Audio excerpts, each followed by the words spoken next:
Bundee Aki sensationally dropped by Ireland for disciplinary reasons, leaving Andy Farrell to call up Uncapped center. Ireland's Six Nations preparations have been rocked by the revelation that Bundee Aki didn't fly to Portugal with the squad on Tuesday due to disciplinary reasons. The veteran midfielder was a 10th-minute introduction off the Connacht bench in last Saturday's United Rugby Championship loss to Leinster in Galway.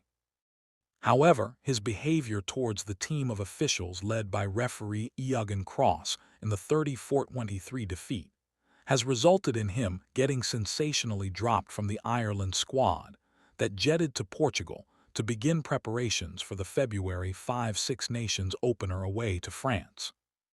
The 35-year-old Aki won his 68th cap in Ireland's last outing, the November loss in Dublin to South Africa. However, instead of being in Quinta do Lago with Farrell and his squad training for the Six Nations Round 1 fixture in Paris, the centre was left behind and replaced in the squad by Jude Postlethwaite, the uncapped player from Ulster. Disrespect shown towards match officials. While Aki started for Ireland at inside centre against the Boks, that was the only occasion in November he wore the No 12, as Stuart McCloskey was chosen against New Zealand and Australia, with Robbie Henshaw picked to start in that position versus Japan. A statement issued by the IRFU on Wednesday read, "The IRFU can confirm that Bundee Aki has not traveled with the men's senior squad to Portugal for disciplinary reasons.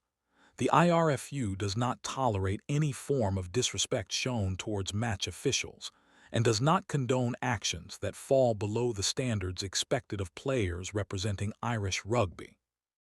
The IRFU are investigating the matter further internally, and no additional comment will be made at this time." Aki has been replaced in the squad by Ulster's uncapped centre Jude Postlethwaite. The URC has also confirmed that Aki will appear in front of an independent disciplinary panel on Wednesday in relation to the misconduct complaint made against him.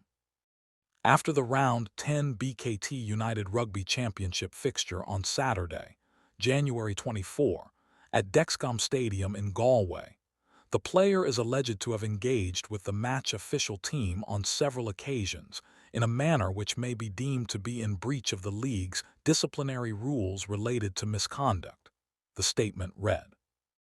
In his handling of last Saturday's URC derby, an ex-test referee, Owen Doyle, also praised the up-and-coming official.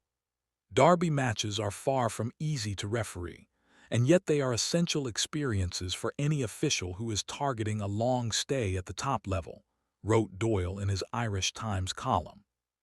Limerick's Eoghan Cross is one such person, and he came out of a tough enough evening pretty well. We have all heard of the swan paddling furiously beneath the water, but remaining composed above the surface. The main challenge for Cross was to allow the pot to simmer away, but also keep it from boiling over.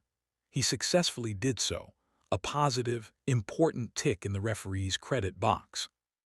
Of course, Stuart Lancaster will have some issues, particularly a few scrum calls.